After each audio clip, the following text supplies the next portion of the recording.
Jesus.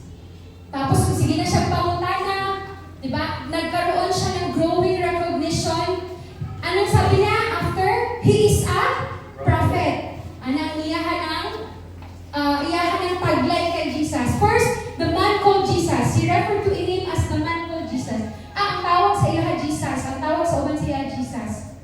Kung ipangutana siya kung kinsa nagpaayo. Next, ang iyahan ng declaration kung kinsa si Jesus, he is a prophet. Nakita na to ang pag-grow sa iyahang faith. Next, nagkaroon siya ng deeper faith. I believe that he is from God. Kaya kung dili siya gikan sa Ginoo, ano kita man ko.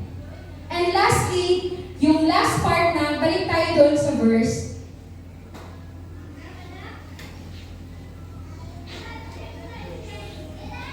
Doon po sa John chapter 9. Tapusin natin yung kwento para makita ninyo na nag-grow gid ang faith sa blind man.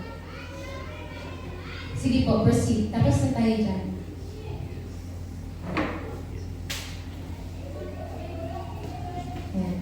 And if this man were not from God, he would not be able to do anything like this.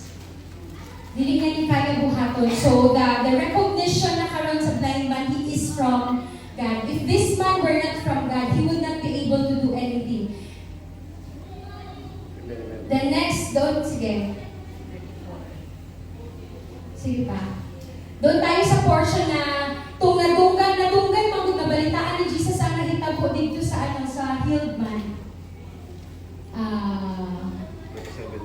Sugod na sa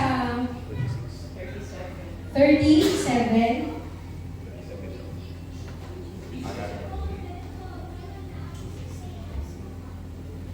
Ayan, 35. When Jesus heard what had happened, sugod na 35. When Jesus heard that they had put him out, kaya ipahawak mo siya sa sinagog, kaya sige niya declare na si Jesus yung nagpaayo siya sa ako o since resistant ang mga Pharisees, gipahawa siya. So Jesus heard that they had put him out, and finding him, he asked, "Do you believe in the Son of Man?" And he answered, "Who is he, sir? Tell me so that I may believe in him."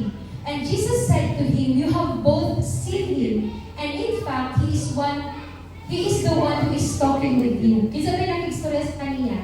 Si Jesus. And he said, kanina ang last part, and he said, "Lord, I believe."